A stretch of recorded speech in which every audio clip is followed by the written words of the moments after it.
lesson, we looked at some basic concepts. We looked at political power, aristocracy, oligarchy, and what have you. In this lesson, we are going to look at another basic concept known as capitalism. But by the end of this lesson, you should be able to explain capitalism. They also talk about the features of capitalism, and then the advantage and disadvantages of capitalism. So let's start. Now, when we say capitalism, it's a political and economic system in which major means of production, distribution, and exchange of goods and services are in the hands of the individual. So capitalism is both a political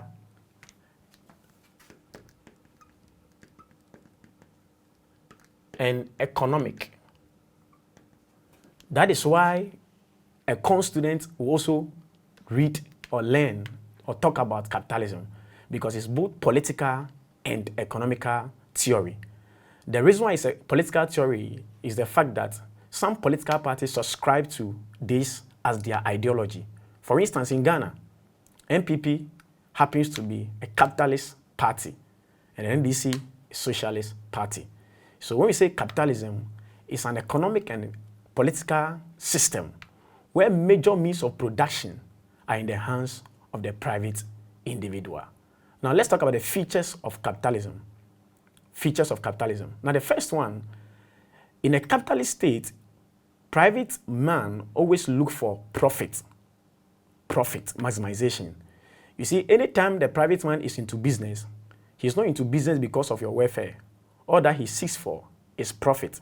So in a capitalist state, there's always profit maximization, profit oriented.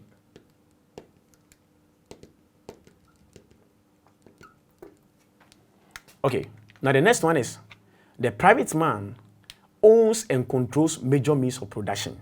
In other words, in a capitalist state, most of the factories, the machines, and the things we use to produce goods and services are owned and controlled by private individuals. Now the second feature, or the third one, is that in a capitalist state, there is freedom of choice to the consumer. In other words, the consumer has the freedom to buy whatever he wants. So if you have your money, you go to the market. There are a lot of sellers over there. You choose which one to buy.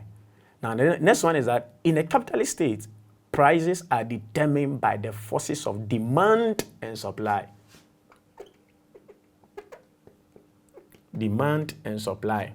In other words, in a capitalist state, nobody determines the price. The price are determined by the interaction between the producer and the buyer.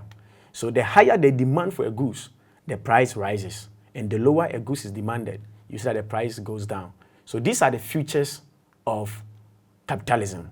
Now let's look at advantages of capitalism. And the first one is it promotes hard work. In other words, in a capitalist state, the harder you work, the more you make it. Nobody provides anything for anybody. So people are encouraged to work hard. There's also the freedom of choice, and that is very good. In a capitalist state, it's the interaction of the private individuals. If you have your money, you buy what you want. Nobody restricts you. So there's freedom of choice. Another one is that it promotes creativity. You know, anytime private people are engaged in production, they always want to be creative, so to get more customers. So capitalism promotes creativity. And there's also what we call that there's high degree of competition. Competition. And you know, competition is very good because competition always brings the best out of people. So one advantage of capitalism is there is high or healthy competition. And then it encourages what we call consumer sovereignty. In other words, in a capitalist state, it is the consumer who has power, who is sovereign. That is why you go to the market, you see this one calling you in the market, woman, come and buy my goods. Come. Then you decide, oh, I'll buy from this one. Consumer sovereignty. So these are the advantages of capitalism. Now let's look at the disadvantages of capitalism. The first one is that it encourages exploitation of the poor. In a capitalist state, the rich man will always exploit the poor in order to be more richer. That is why some people are employed in industries owned by private people and they are paid peanuts, even though the private man is making more profit. That is one of the disadvantages with capitalism. Another one is that it does not consider public interest because of profit motive. Now, the private individual produces not because of your interest, it's because of profit. So if anything will give him profit, and even it's not beneficial to the public, he will go and still produce it. For instance, a private industry does not care producing alcohol or high drugs if that will give him or her profit. So they are not interested in the public welfare, but they are interested in profit. Now the next one is that it can lead to what we call economic instability and job insecurity. Anytime private man mans business, he can decide to sack his workers at any time. Anytime he feels that there is no profit. So you realize that in a capitalist state, there's always job insecurity. You can wake up, go to job, and by the time you are done, you are fired. And that's why most people like working for the government or being in the public sector. So these are some of the disadvantages of capitalism. Another one is that it promotes inequality. In fact, the reason why Karl Marx kicked against capitalism is because of inequality. Inequality in the sense that we have people in the state who are rich, others are poor. People are very rich and others are poor. That is what we call the bourgeoisie and the proletariat. Different people in the same community. Then it may also lead to conflict between employees and employers.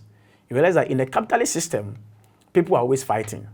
The employees are fighting the employers because of peanut salary or inadequate salary, or probably because they always want to cheat them and to make more profit.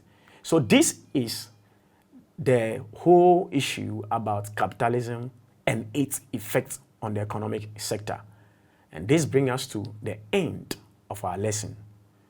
In our next lesson, we are going to look at basic concepts, but under that, we will consider socialism. See you next time.